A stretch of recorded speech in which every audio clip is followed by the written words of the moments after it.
नमस्कार, आप सभी का एक बार फिर से स्वागत है हमारे चैनल भक्ति ज्ञान में। आज सुनेंगे तीसरी देवी यानी माता चंद्रघंटा की कथा।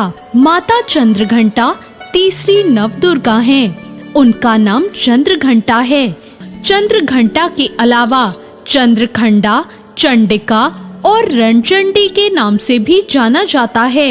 ऐसा माना जाता है कि माता अपनी कृपा, बहादुरी और साहस से लोगों को पुरस्कृत करती हैं। इनकी कृपा से इनके भक्तों के सभी पाप, कष्ट, शारीरिक कष्ट, मानसिक कलेश और भूत प्रेत बाधा भी दूर होती है। आइए सुनते हैं माता चंद्रघंटा से जुड़ी पौराणिक कथा। प्राचीन काल में देवताओं और असुरों के बीच काफी लंबे समय तक युद्ध हुआ। उस दौरान असुरों का राजा महिषासुर था और देवताओं के स्वामी इंद्र थे। युद्ध में असुरों की जीत हुई और महिषासुर ने देवलोक पर विजय प्राप्त करके भगवान इंद्र का सिंहासन हासिल कर लिया। महिषासुर ने इंद्र, सूर्य, चंद्रमा और वायु समेत सभी देवताओं से उनके अधिकार भी छीन लिए। स्वर्ग से निकाले जाने के बाद सभी देवतागण इस समस्या से निकलने के लिए त्रिदेव ब्रह्मा, विष्णु और महेश के पास गए। वहां जाकर सभी देवताओं ने असुरों के किए गए अत्याचार और उनसे छीने गए सभी अधिकारों के बारे में भगवान को बताया। देवताओं ने त्रिदेव को बताया कि महिषासुर के अत्याचार के कारण स्वर्गलोक तथा पृथ्वी लोक पर भी विचरण करना असंभव हो गया है। तब यह सुनकर भगवान ब्रह्मा, विष्णु, महेश अत्यंत क्रोधित हो उठे। क्रोधित होने पर उन तीनों भगवानों के मुख से एक ऊर्जा उत्पन्न हुई।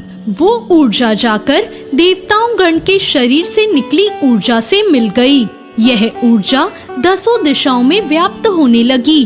तभी वहाँ एक कन्या उत्पन्न हुई। तब भगवान शंकर ने देवी को अपना त्रिशूल भेंट किया। भगवान विष्णु ने उन्हें चक्र प्रदान किया। इसी तरह सभी देवताओं ने माता को अस्त्र शस्त्र देकर सजा दिया। इंद्र ने भी अपना वज्र और ऐरावत हाथी माता को भेंट किया। सूर्य ने अपना तेज, तलवार और सवारी के लिए शेर प्रदान किया। तब देवी चंद्रघंटा सभी शस्त्रों को लेकर महिषासुर से युद्ध करने के लिए युद्ध भूमि में आ गई। उनका यह विशाल रूप देखकर महिषासुर भय से कांप उठा।